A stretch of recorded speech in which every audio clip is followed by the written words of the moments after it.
Fala, minha gente, bom dia a todos. A graça e a paz do nosso Senhor Jesus Cristo esteja com vocês, com seus familiares, sobre a sua casa.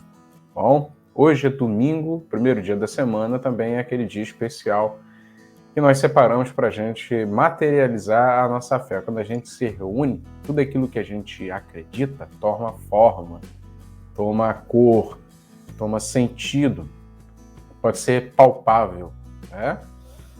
Não que no dia a dia a gente não veja a nossa fé materializada, mas quando a gente está na comunhão com os irmãos, quando a gente se reúne, a gente experimenta isso de uma forma mais vívida, vamos assim dizer, que é quando a nossa fé, inclusive, encontra sentido, pois a nossa fé, a fé cristã, não é uma caminhada solitária, não é uma jornada individual, mas é uma caminhada comunitária, uma jornada de um povo. Deus está salvando um povo e não meros indivíduos. Bom, como hoje é domingo, nós temos 4 textos separados para leitura, nosso devocional, os textos que a gente vem colocando diariamente nas redes sociais, no nosso grupo de WhatsApp. Eu separei um texto para a gente refletir hoje. Ele está lá no Evangelho de Mateus, no capítulo 4. Abre a sua Bíblia se você tiver ela por perto aí, tá bom? Se você não tiver, dá uma pausa rapidinho nesse vídeo, vai atrás da sua Bíblia, pega, abre ela e acompanha a leitura junto comigo. Mateus 4, dos versos 1 a 11. É o texto que fala a respeito da tentação de Jesus. A gente vai fazer uma breve reflexão, vai tirar uma lição, vamos dizer assim, né? Vamos tirar convicções com base nesse texto que é tão especial. Mateus capítulo 4, a partir do versículo 1. O texto diz assim: Então Jesus foi levado pelo Espírito ao deserto para ser tentado pelo diabo. Depois de jejuar 40 dias e 40 noites, teve fome. O tentador aproximou-se dele e disse: Se tu és o Filho de Deus, manda que estas pedras se transformem em pães.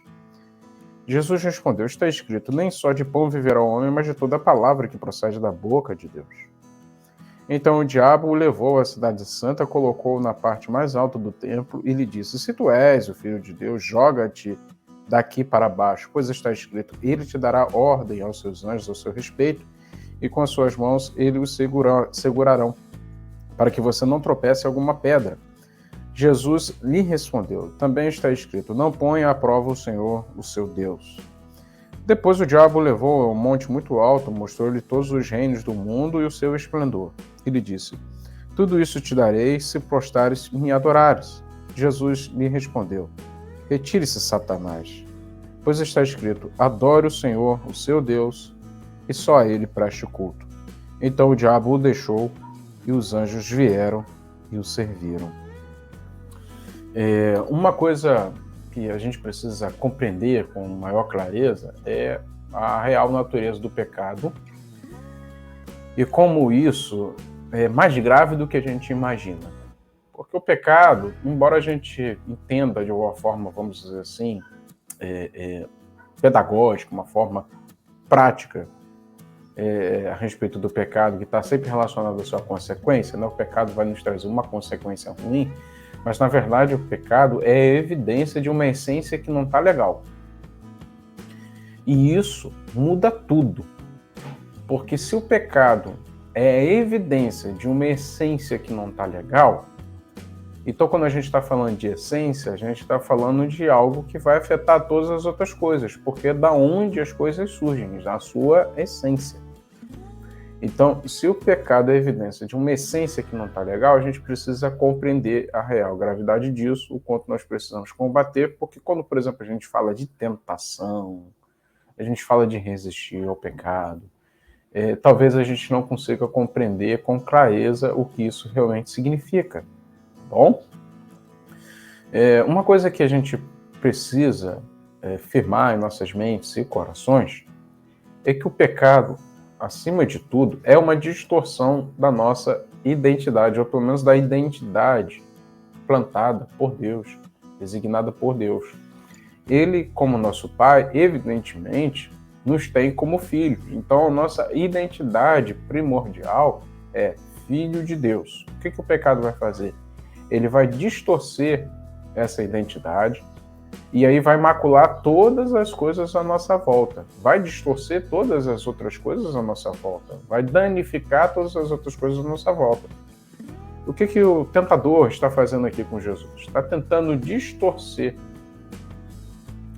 a Jesus a sua identidade. Tanto é que das 3 propostas que ele faz, ele sempre condiciona assim: se tu és o Filho de Deus, se tu és o Filho de Deus, se tu és o Filho de Deus. O pecado ele tem essa capacidade. Como algo que brota da essência, ele vai na essência do nosso ser e vai distorcer. A gente está, segundo a tradição cristã, e a gente tem procurado implementar isso na nossa comunidade de fé, a gente está no período que nós conhecemos como Quaresma, que não é coisa de católico, tá bom? É bem anterior da origem da instituição da Igreja Cristã Católica Romana. Então, a prática desse período de reflexão, de oração, de leitura da Bíblia, de jejum, antecedendo a Páscoa, esses dias, esse clima preparado para pensar a respeito da Páscoa, é bem anterior da origem do que hoje nós conhecemos como instituição. A instituição Igreja Católica Romana. Na verdade, esse período de preparação é um tesouro que nós herdamos desde a Igreja Antiga, tá bom? Desde ali dos primeiros discípulos, dos discípulos de Jesus, já se tinha essa preocupação de, tá aproximando a Páscoa, eu preciso repensar uma série de coisas na minha vida, rever a questão da minha espiritualidade, como é que está a minha fé, porque na Páscoa eu trago a lembrança, aquilo que Cristo fez por mim. Para quê? Para que finalmente eu pudesse estar livre, ser livre dos meus pecados. Então, nesse período em que a gente está pensando, né, com base nesse grande tema que é a Quaresma, vale muito a pena pensar e refletir qual é a identidade que está plantada no nosso coração. Quem é que tem determinado a nossa identidade? Quem é que está chegando para a gente, está colocando assim à prova? Se tu é filho de Deus mesmo, né? Quem é que tem te levado para a tentação, para distorcer, para apagar, para roubar de você a sua identidade como filho de Deus? Jesus, com uma convicção bem clara de quem ele era como filho de Deus, através da palavra, recusa todas aquelas propostas que colocavam em questão, em xeque, a sua identidade como filho de Deus. Eu convido a você, para terminando esse vídeo, fazer a sua oração e se voltar cada vez mais para a palavra, para que, através da palavra, Deus Pai te revele com clareza que você é seu filho, que você é filho dele, sabe? E que isso te leve a uma visão clara do que Deus espera de você como resposta imediata, de uma forma coerente à posição, à condição de ser filho de Deus. Tá bom? Guarde essas reflexões no seu coração ao longo desse dia, vai pensando tudo isso. Mais tarde, se Deus quiser, a gente vai se ver a partir das 19 horas, um encontro muito especial, muito bonito. Espero te encontrar lá, tá bom? Deus abençoe sua vida, que Deus abençoe o seu coração, fé em Deus e pé na estrada.